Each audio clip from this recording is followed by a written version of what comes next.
میں اسے سمجھانے کے لیے ایک مختصر سا لطیفہ سنا دیتا ہوں آپ کو ہنسی تو نہ آئے شاید، لیکن اگر یہ سمجھ لیا تو آنے والی نسلیں سنور جائیں گی آپ کی۔ چاند پہ ایک اسپیس شپ جا رہی تھی، اس میں 3-4 سائنٹسٹ تھے، سائنسدان تھے، اور ایک ٹونی نام کا کتا موجود تھا۔ تو یہ جب خبر دنیا میں بریک ہوتی ہے تو پوری دنیا میں جشن منایا جاتا ہے کہ انسان سائنسدان چاند پہ جا رہا ہے، ایک کتا بھی ساتھ لے کے جا رہا ہے۔ تو یہ آپ کے لیا بھکر کے علاقے کا ایک بابا تھا، اسے خبر ملتی ہے کہ جی ایک انسان بھی چاند پہ جا رہا ہے، کتا بھی چاند پہ جا رہا ہے۔ اس نے کہا اللہ کرے غرق ہو جائے، تباہ ہو جائے، برباد ہو جائے، چاند تک نہ پہنچے۔ لوگوں نے پوچھا، پیپل آسک ہم اے کوسچن کہ بابا جی وہ جڑی اسپیس شپ ہے وہ تہاڈی ہے؟ کہتا نہیں۔ اسے جڑا کتا جا رہا ہے وہ تہاڈا ہے؟ کہتا نہیں۔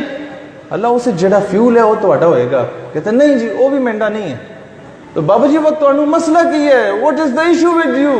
اور کہتا خدا نہ خواستہ یہ اسپیس شپ چاند پہ پہنچ جاتی ہے، اور 100 مرتبہ خدا نہ خواستہ چاند کی اپنی مخلوق چاند پہ پہلے سے موجود ہوتی ہے، اور اس اسپیس شپ سے سائنسدان کی جگہ اگر پہلے کتا باہر آ جاتا ہے تو کہیں چاند کی مخلوق یہ نہ سمجھے کہ زمین کی مخلوق ایسی ہوتی ہے، کیونکہ کتا چاند پہ زمین کی نمائندگی کر رہا ہوتا ہے۔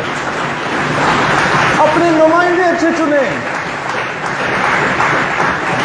اپنے نمائندے اچھے چنا کریں، کیونکہ جب وہ کشکول لے کے ہر کسی کے آگے بھیک مانگ رہے ہوں گے، پوری قوم آپ کو بھکاری سمجھے گی، پوری دنیا بھکاری سمجھے گی۔ اور جب طیب اردگان جا کے اسرائیلی صدر کو آنکھیں دکھائے گا تو پوری دنیا ترکی والوں کو غیرت مند سمجھے گی۔ لیڈرز آپ کی قومیں بناتے ہیں۔